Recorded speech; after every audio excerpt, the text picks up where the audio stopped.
Stoichiometry. All right, so some of you guys may feel like you're really good at stoichiometry.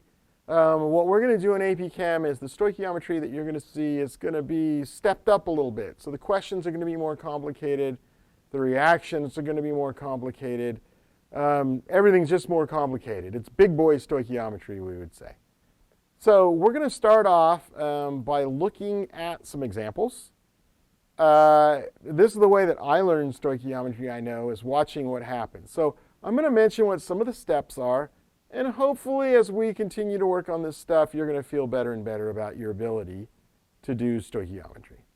All right, so we're going to go ahead and put a question up, and this question is going to say, solid lithium hydroxide is used in space vehicles to remove exhaled carbon dioxide from the living environment by forming solid lithium carbonate and liquid water. What mass of gaseous carbon dioxide can be absorbed by 1 kilogram of lithium hydroxide? All right, so the question's been outlined. There's one big thing that we're missing here, and it's the thing you have to have on every stoichiometric calculation. You have to have a balanced chemical equation. That's why we practiced those just before we started this. So this is complicated by the fact that we don't have any equations whatsoever. There are no equations that are written here. We're given what's called a word equation. So step one, and this goes for every stoichiometry problem that you're going to see, you have to get a balanced chemical equation. All right? So I'm going to reread this. This one tells us we start off with solid lithium hydroxide. Now, I know the symbol for lithium is Li. All right, my symbol for lithium is Li. What's hydroxide? Hopefully you remember that the polyatomic hydroxide is simply OH. Now, I don't necessarily know if that's the formula for lithium hydroxide, because in order to determine what the proper formula is, and if there's any subscripts required, I have to know what the charge is. Now, lithium is found in the first column on the periodic table, furthest to the left. And so that column has 1 valence electron. So every lithium atom, every sodium atom, they have 1 valence electron. Hopefully you remember this. If not, we'll have to go over this. But lithium has 1 valence. It has a choice. Remember, it wants 8. Every atom would like to have 8 valence electrons. Lithium's choice is it can either lose the one that it has, all right? It can lose the one that it has, and it'll fall back. Lithium would have the same configuration as helium. Nature likes that. Or I can add 7. It's going to do what's easiest. It's easiest to lose 1. Now, if lithium loses 1, what would its charge be? If it's losing a negative electron, its charge is going to be positive 1. Okay? How about hydroxide? Really, with these polyatomics like hydroxide, you got to memorize what the charge is. This one happens to be negative 1. So is a 1-to-1 ratio going to work for this compound? Yeah, it will, because 1 lithium and 1 hydroxide, they have charges that will cancel out. Remember that any chemical formula has to have a neutral charge. It has no charge overall. If it did have a charge, we call it an ion. This is a chemical compound with no charge. So if I go back to my question really quick, I think it said it was solid lithium hydroxide. So we're going to put an S here. It's solid. Is used to remove carbon dioxide from the living environment. Okay? So that means that lithium hydroxide is going to react with CO2. And that's going to be gaseous. Okay? There's a reaction that occurs. And it forms, it says, it removes it from the environment by forming solid lithium carbonate. So I know that's lithium. Carbonate is CO3. Lithium, we already know, has a +1 charge because it has one valence electron. Carbonate has a -2 charge.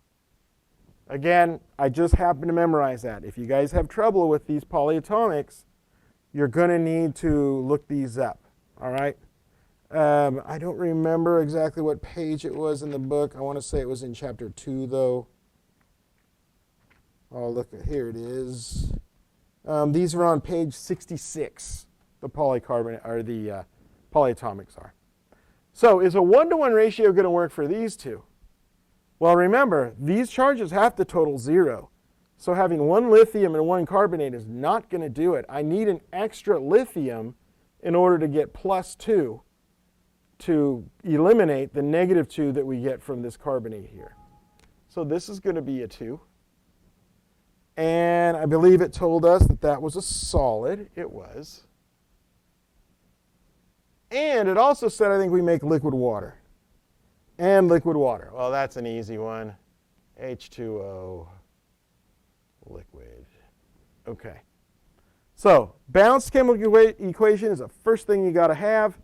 This is a chemical equation. It is not balanced yet, though. So we're going to need to go ahead and balance these. I can see right off the bat, the thing that jumps out at me is the lithium. I've got 2 here. I only have 1 there. I'm going to put a 2 right here. All right, that balances the lithium. I see oxygens everywhere. I'm going to save that for the end. The carbon here, I have 1 here and 1 here. We're good. I've got 2 hydrogens here, and when we put this in front, that made 2 hydrogens there. Oxygen's the last thing I'm going to do because it's everywhere. Here I've got 3 plus 1 more, that's 4. Here I've got 2 oxygens and 2 oxygens. So we're balanced at this point. So balanced chemical equation is the very first thing that you want to do. I'm going to get rid of these charges really fast because that's usually where I write extra information. So let's get rid of those. Okay. We've got a balanced chemical equation. What this goes on to say is, what mass of gaseous carbon dioxide can be absorbed by 1 kilogram of lithium hydroxide? Okay. Now, I'm going to show you the way that I usually do it. And the way that I usually do it is I like getting my information off the page. I'm looking down here at the book. I like getting the information off the page and onto the equation. So the next thing that I will typically do is I'm going to put a big question mark on what it is that they're asking. They're asking what mass of carbon dioxide. So I'm going to put a big question mark right here. This is what I really want to know. It asks me what mass. If I'm measuring mass, this is going to be grams, or because they use kilograms, I'm going to use kilograms. Okay, so we want to know how many kilograms of CO2 can we remove with 1 kilogram of lithium carbonate. So right above this, I'm just going to write how much I actually have. All right? Now my information is completely here, and I don't have to worry about looking down at my book anymore. Next step when you do one of these questions, simply write what you know. This is just like a conversion problem. It's a bigger conversion problem, but it's still just a conversion problem. So I'm going to start by converting or writing the one thing that I know. And the one thing that I know is I have 1 kilogram of lithium hydroxide. Now, I know some of you guys are going to ask me, do I really have to write this material? And I will say, yes, you do. All right? There is no getting around this. Our job when we do a stoichiometry problem is to convert from one substance to another substance. This process of stoichiometry is all about the units. You've got to include not just what the units are that you're using to measure, but also what the substance is, because both of those are going to change here. Okay?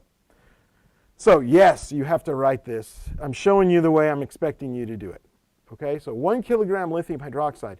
The next thing I want to write is, what do I want? What is this asking me for? It's kind of like taking a trip. Here's where I'm starting. I want to say, well, where am I ending? Where are we going to finish at? And I've already written that down up here. We basically want kilograms kilograms of CO2. Okay? Technically, it's CO2 gas, but we'll leave it CO2. I'm going to move the board over just a bit to make sure that we're in there. I'll move this back. Okay, so here's where I'm at. There's where I want to be. The next thing I ask myself is, do I change substances? Am I changing substances in this calculation? I'm going from lithium hydroxide to CO2, so yeah, this would not be a stoichiometry problem, you guys, if it didn't change substances. It would just be a conversion. So I know I need to change substances, and there's one thing that will change substances in a calculation like this. It's called mole ratio. It's basically the number of moles of one substance versus the number of moles of another. It's a ratio that's formed between the two, a mole ratio. Now, can I do mole ratio right now? The answer is no. See, we're going to have to use molar mass in conjunction with mole ratio to get this into moles.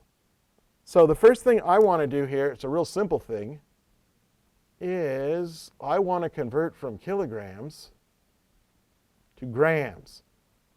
All right?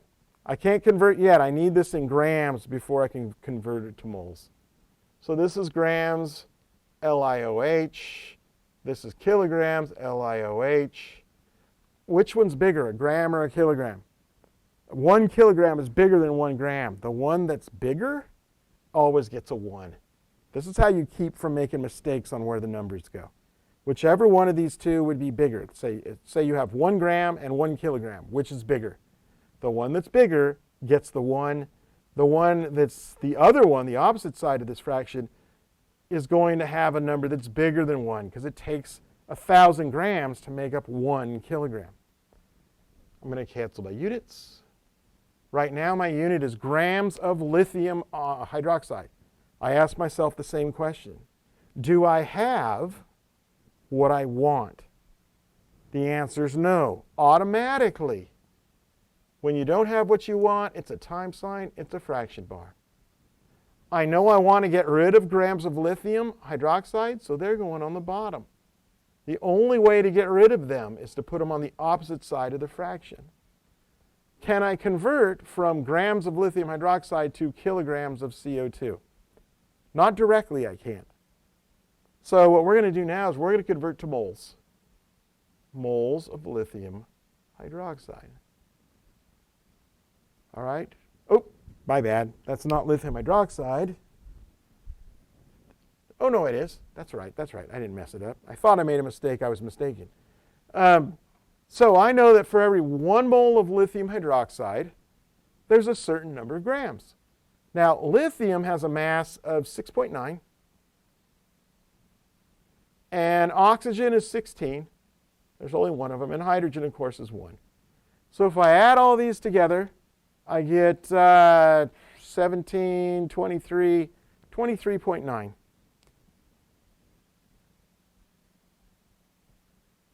Cancel your units. My unit right now is moles of lithium hydroxide. Is that what I want? It's not, but now I can use mole ratio. Okay? I can use mole ratio now. I got moles lithium hydroxide on the bottom, so I can get rid of it. I want to convert to CO2. All right? So I'm going to put moles of CO2 on the top. Now the question becomes, what numbers go there? This is why we balance the equation in the first place. All right, this is why we balance the equation in the first place. We're going to use the coefficients that go in front of this to fill up this mole ratio. I know that for every 2 moles of lithium hydroxide, I'm going to need 1 mole of CO2. Okay? So these numbers come from the coefficients in the balanced equation every single time. That's why you need a balanced equation. I'm going to cancel. What I have right now is moles of CO2. Is that what I want? It's the right substance, but it's the wrong unit. So what I'm going to do is I'm going to run out of space here. So I'm going to move down here. Since I don't have what I want, the unit that I want, I know it's a time sign in a fraction bar. I know that the moles of CO2 need to go on the bottom so I can get rid of it. And I'm going to convert to grams of CO2 just to keep from making a mistake by trying to go all the way to kilograms. So I know with molar mass, which is what this is, I know that there's a certain number of grams that are going to compose 1 mole. With molar mass, this number is always 1. It has nothing to do, though, with the 1 that's here. This is always 1 in this fraction. So carbon's 12, oxygen's 16 off the periodic table, times 2 is 32. So this should be 44 grams of CO2. Okay? Cancel. Cancel. Right now I've got grams CO2, but I want kilograms. One more fraction and we're done. I want grams CO2 on the bottom. I want kilograms CO2 on the top. Which one's bigger? A kilogram is bigger than a gram. It gets a 1. How many grams are in a kilogram? 1,000. Okay? You cancel those units. I ask myself again, do I have the unit that I wanted? Now the answer is yes. I need an equal sign. Okay? I know the units of this answer are going to be kilograms of CO2. The question is, what's the numerical value? And I need to grab my calculator. I'll be right back. Okay, back with my calculator.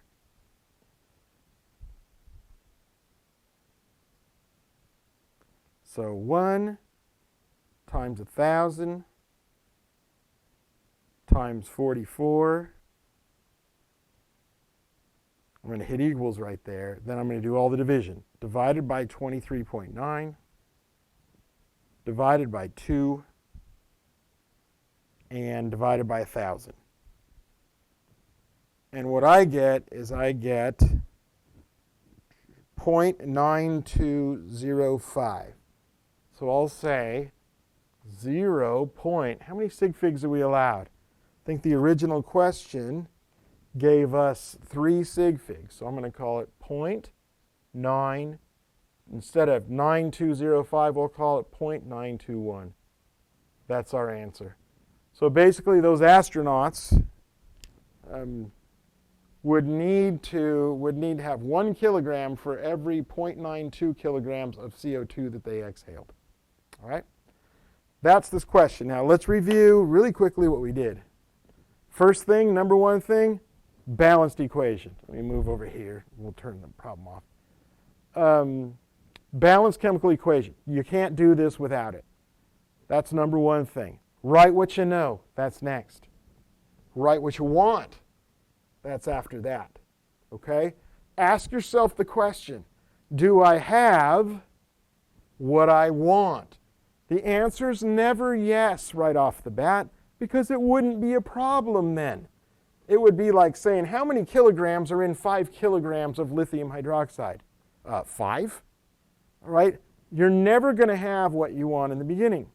So now we have to go about getting to that point. The first thing I usually ask myself is, not only do I have what I want, which is never true, then I ask, do I have the substance that I want? Here I had lithium hydroxide. I wanted CO2. Don't have the substance I want, which means I have to use mole ratio. Here's mole ratio right over here.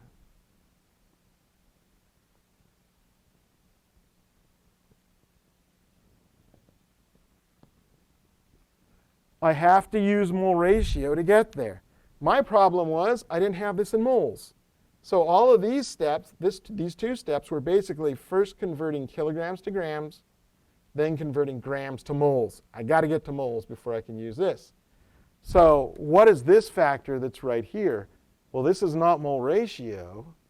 This one is molar mass. All right? Molar mass has a job. It converts from grams to moles. Mole ratio has a job. It converts from moles of one substance to moles of another. All right? So when I got to this point, I had moles of CO2. It was the right substance, the wrong unit. So I had to use this factor to change that unit back to the correct unit that we needed, which is this one. Well, when you see grams and moles, you know that this is molar mass. That's its job, is to convert from one unit to another unit, but it won't change substances. Then this is simply a conversion from grams to kilograms to get to our answer. All right. We're going to do another example, but you'll notice these steps are always the same. Once you get these steps, stoichiometry is a piece of cake. It's very easy because it's very logical. All right. So we're going to set up for the next example. We'll be right back. All right, now for our next question. The next question tells us that baking soda, NaHCO3, is often used as an antacid. It neutralizes excess hydrochloric acid secreted by the stomach. And then as you can see, we're given the equation for this, which is NaHCO3, that's sodium bicarbonate or baking soda, as a solid reacts with HCl in the aqueous form. That basically means it's hydrochloric acid dissolved in water. To yield sodium chloride, plain old salt, in the aqueous form, water, liquid water, and CO2, which is dissolved in the water. Milk of magnesia, which is an aqueous suspension of magnesium hydroxide, is also used as an antacid, and you can see the reaction for it there. One thing you do want to check on these reactions is make sure that they're balanced. Now, I've already checked them, and I know they are, but when you're given an equation, you still want to check it yourself to make sure that it's balanced. So we're given the equation for that, and then it asks us, which is the more effective antacid per gram? NaHCO3 or MgOH taken twice? So I really have two calculations that I'm going to have to do here to see for each gram of these two different antacids which one's going to react with more hydrochloric acid. So I'm going to go ahead and rewrite the equations because I want to be able to write over or on them instead of having them up here because I can't really see what the heck I'm reading right now. It's just on the screen. So I'm going to write just the chemical equations. So I know that the first one is NaHCO3 solid plus HCl, and that was aqueous, yields NaCl, aqueous, plus H2O liquid. I'm going to run myself out of space, plus CO2 aqueous. Now let's see if I can get that other equation on this side. That's magnesium hydroxide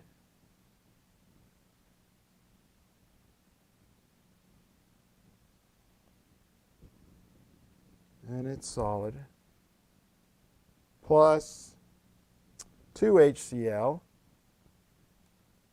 aqueous yields 2H2O liquid plus MgCl2 aqueous.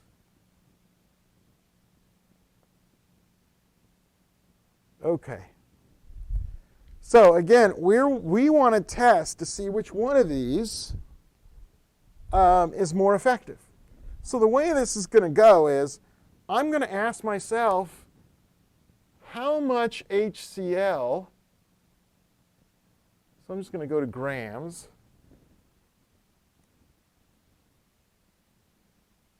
How much HCl am I going to react with if I have 1 gram of each of them? Because I think it said it was per gram. Okay, so I got 1 gram of this and 1 gram of this. I want to know how much HCl do each one of these react with. I'm going to handle this as 2 separate problems, really. So at this point, I know what I know. I know what I want. All right? I just need to figure out what this is. So I'm going to start with what I know. The what I know for this one, and I'm going to do this whole thing, and then we'll move over and do that whole thing. So we start off by saying we know we have 1 gram of NaHCO3. What I want out of this is grams of HCl. And that's aqueous, but I'm not going to worry about the aqueous or anything right now. I am going to kind of divide these two just a little bit, just to make it clear that we're working on one problem here, and we'll work on a separate one there. Okay? Now, if you listen to the last question, you already know what I'm going to ask. I've written what I know, and I've written what I want. My question now is, do I have what I want? And I don't. So automatically, we're going to go to the time sign and the fraction bar. Grams, I want to get rid of grams, NaHCO3. And before I can change substances, which I need to, okay, I need to go from this to this. I do that using mole ratio, but I got to get this converted to moles first. I can't use mole ratio until I have this in moles. NaHCO3. I know that for every 1 mole of sodium bicarbonate or baking soda, sodium has a mass of 23. Hydrogen's 1, carbon's 12, and oxygen's 16 times 3. That'd be 48. All right, if I add these all together, I'm going to get the molar mass of baking soda. So this plus this is 61, 81, 84. So this is going to be 84 grams of sodium bicarbonate. You cancel your units, okay? You ask yourself the question again. Do I have moles sodium bicarbonate what I want? Grams HCl. The answer again is no. Do I have the right substance? Still don't even have the right substance. So I need to use mole ratio from our balanced equation to convert from one substance to another. So we're going to put moles NaHCO3 on the bottom, moles HCl on the top. For this reaction, it's a 1-to-1 ratio. All right, I have 1 for a coefficient here and 1 for a coefficient here. So this is a 1-to-1. Mathematically, this isn't doing anything. What is this factor doing, though, in terms of the whole problem? It's changing from one substance to another substance. So we've basically changed from sodium bicarbonate to hydrochloric acid. I'm going to have to come down again. I'll work down here. Right now, I basically have 1 mole of HCl, but I need grams of HCl. So I got one more factor. Moles HCl on the bottom, and I'm going to go grams HCl on the top. I know that for every 1 mole, remember that this is molar mass. The mole term's always 1, always 1. The definition of molar mass is how many grams are in 1 mole. Okay? How many grams are in 1 mole? Well, chlorine's 35.5 roughly. Hydrogen's 1. So this is 36.5 grams of hydrochloric acid is 1 mole of hydrochloric acid. Cancel the units that you can, and then ask yourself the question again. Do I have grams HCl what I want? Grams HCl, I do. So it's time for an equal sign and for me to get out my calculator.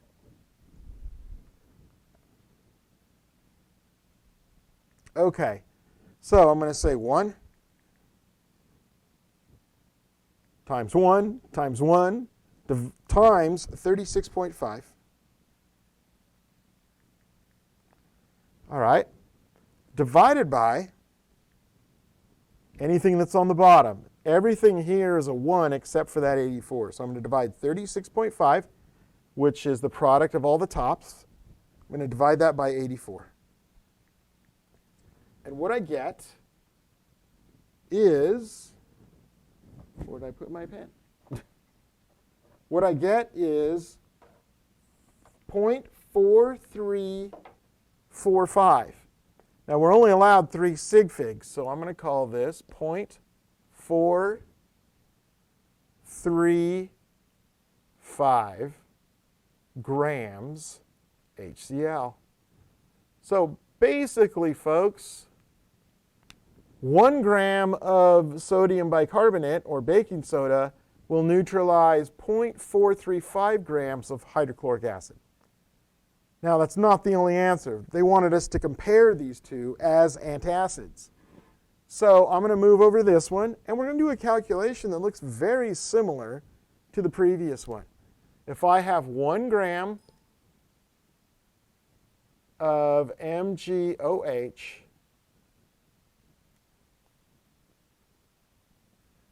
what do I want? I'm going to get smart, and I'm going to put it down here this time. What I want is grams of HCl. That's what we're trying to get to. So here's where we're at. Again, it's like a trip. If your mom or dad came into your room on Saturday morning and said, hey, get up, get dressed, we're going to go somewhere. What's the first thing that you would ask? You'd ask, where are we going? Well, that's where we're going here. Okay? You always want to know where you're headed. So now I ask myself the question, do I have what I want? And of course the answer is no. Are we ready to convert, though, from MgOH to HCl? We're not ready yet. We use mole ratio to do that.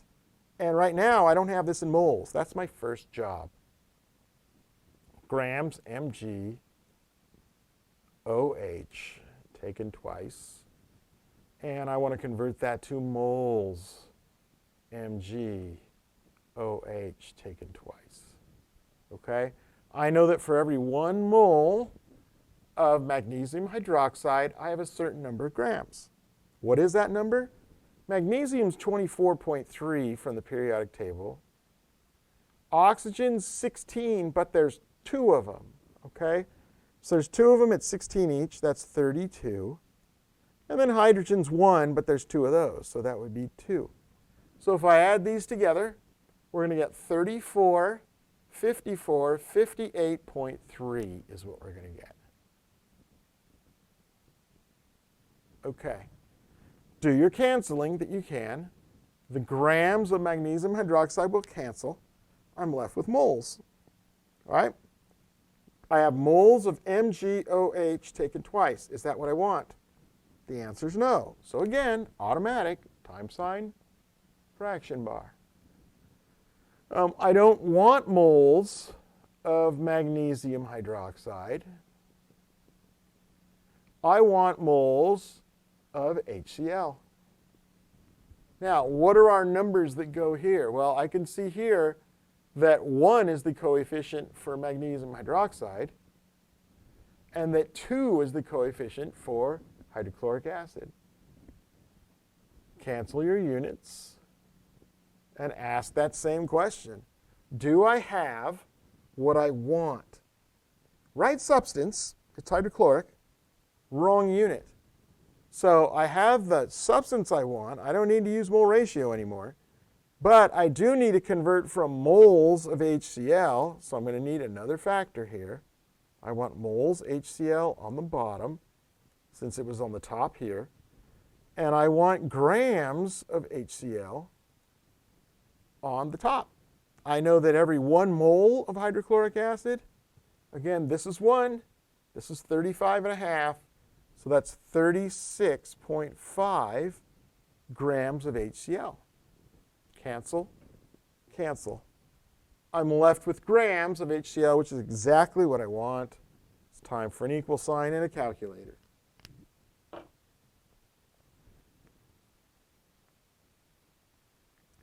All right, so we're going to say 1 times 2, there's the 2 right there, equals times 36.5 equals, that gives me 73. Now I'm going to divide by 58.3. And what I get is 1.252.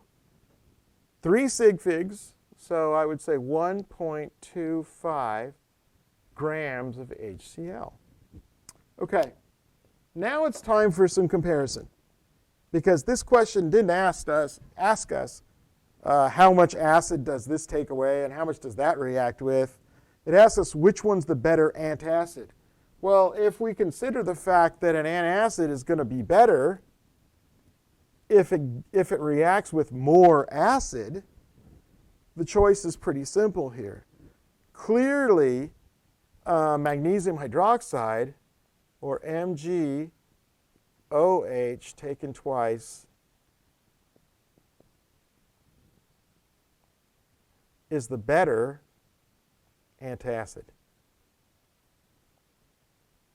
If you think about it, how much better?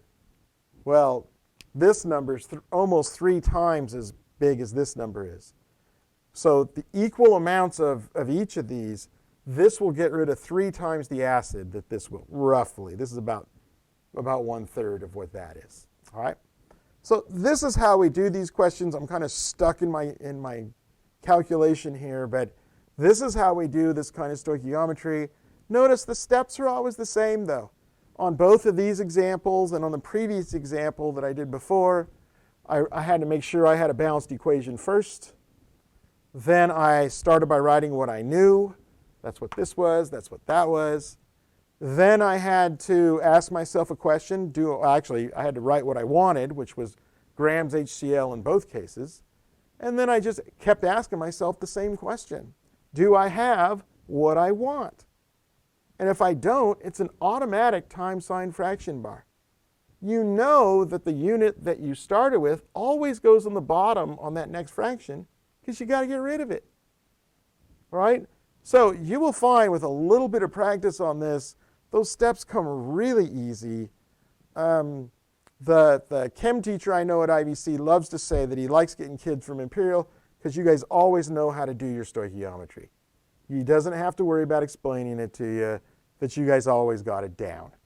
All right, so you're going to get some practice on this, but just remember, these steps are always the same. And all you're doing every single time, you're doing basically using 2 conversion factors. You're using this one, which is, this is molar mass. I'll just use MM, okay? And then you use this one. Notice it's moles and moles. This is mole ratio, okay? So you are going to use molar mass and mole ratios depending on what the units are. You're going to use those to get to your solution, all right? There's no substitute for practice, so that's what's next.